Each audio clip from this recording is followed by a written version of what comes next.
Hi there, it's Rose. Welcome to my channel and Merry Christmas. Today, since it's December 25th, I'm here to share my Christmas tags on the 25th. So if you are new to my channel, I make Christmas tags all year long. And on the 25th day of every month, I'll share the Christmas tags that I've made for that month. So since it's December 25th, I'm here to share my Christmas tags that I've made for this month.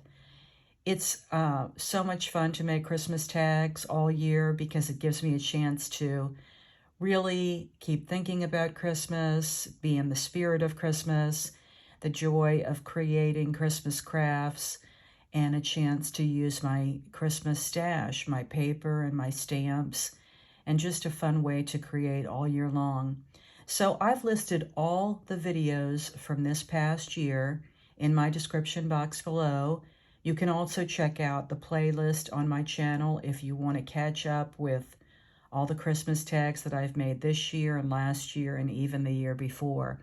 So I've been making Christmas tags on the 25th for the last several years, and you can always find my videos by clicking on the link hashtag Christmas tags on the 25th.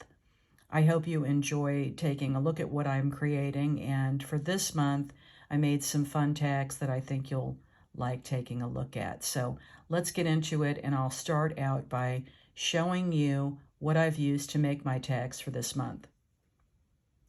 So I usually get asked the most what dies that I use to create my tags, and that varies from month to month. And sometimes I don't even use a tag die. Sometimes I'll just free cut the tag, but for this month, I used one of the dies from this scrapbook.com wafer thin metal die set, and it's nested tags, as you can see here. Now, these don't have the holes punched in them. I used my Crop-A-Dile to punch the hole, but there are rings that you can add to the dies so that you can have it punch the hole when you run it through your die machine. But in my case, I just used a Crop-A-Dile, or you could use a hole punch.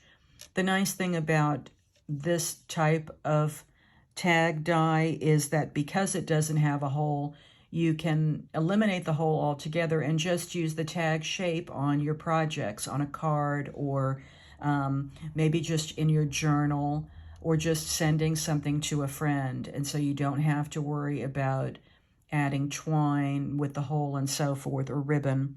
I used this size die, but they're all great. Even the largest one is fun just to include in Happy Mail and maybe write a little note, or include some photos of your family or pets. I just think that's adorable as well.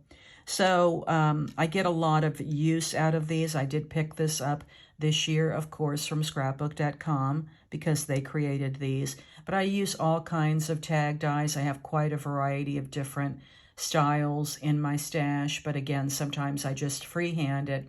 So don't feel like you always need to have a tag die to make tags.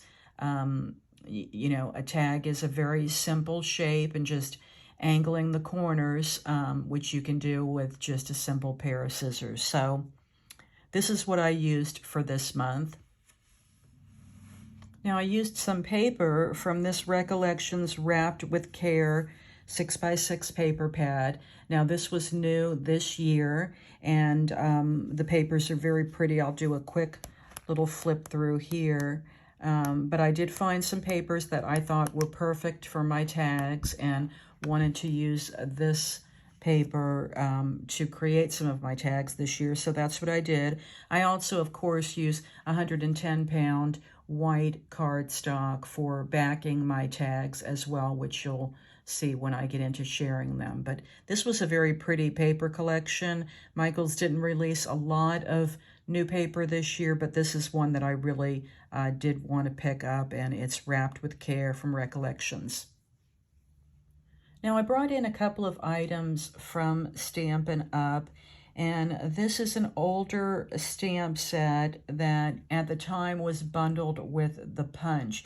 So this is the Festival of Trees, and it's a clear stamp set, and all of these different style of Christmas trees are available in this stamp collection. I'm sure at this point is retired from Stampin' Up. I think it came out in...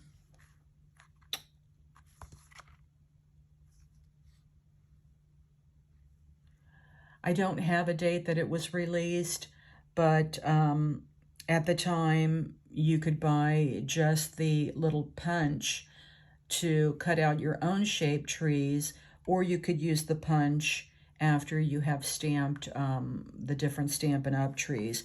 So that's what the punch looks like.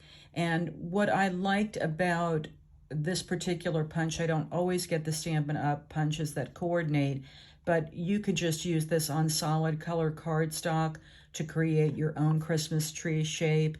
And it's a very basic tree shape. If you don't have the punch, you could certainly just fussy cut these little trees and decorate them how you wanted to. I just used some of the tree styles here and the little punch. Finally, I brought in these label stickers from Tim Holtz, The Ideology, and these are the Christmas stickers. So these are the little black stickers with the white lettering, and I think we're all familiar with these. They used to it used to be a little machine that you could sort of scroll through the letter and make whatever saying that you wanted, but now, you know, Tim's kind of pre-made some for us, very easy to add little sentiments to your tags or cards. Merry Christmas, December 25th, winter wishes, holiday magic, happy holidays, let it snow, and so forth. Just a great variety.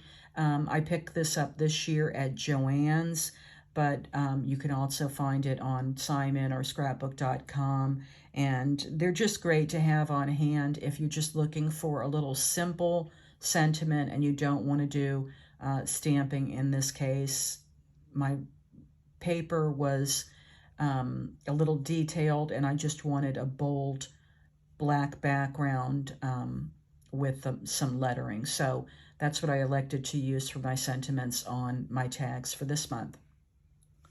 So in addition to those supplies, of course, I always bring in ribbon from my stash.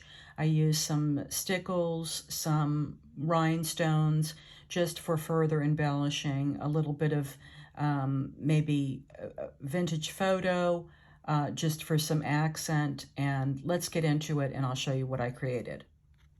So here is a look at my first tag, and this is that beautiful Recollections paper. I thought it was really pretty. Now, I've stamped the trees.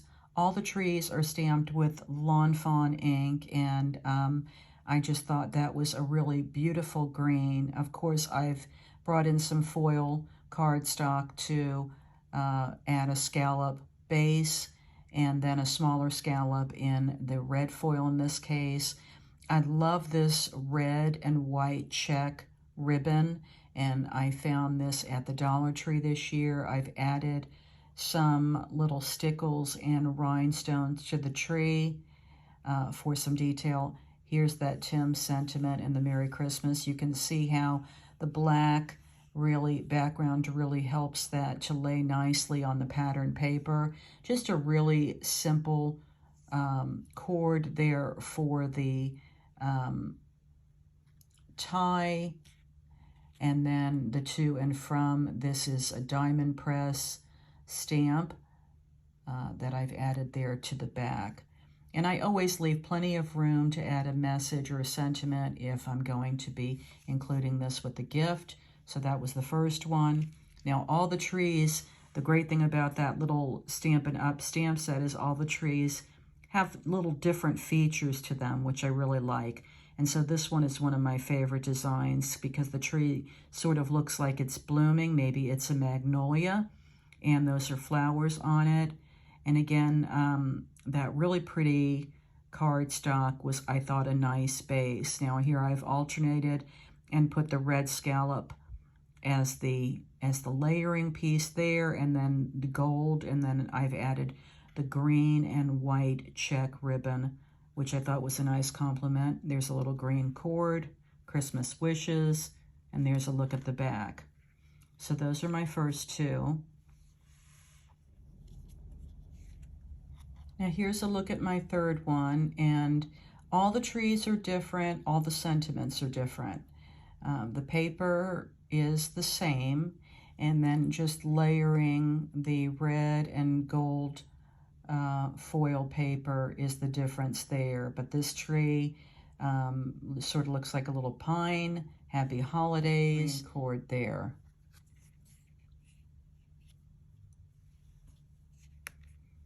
And then the final one is sort of a little retro tree that had these dots.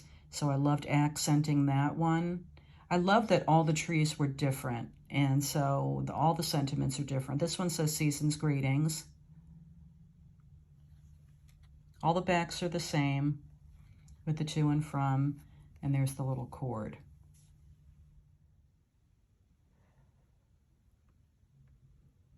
So that's a look at my Christmas tags for this month.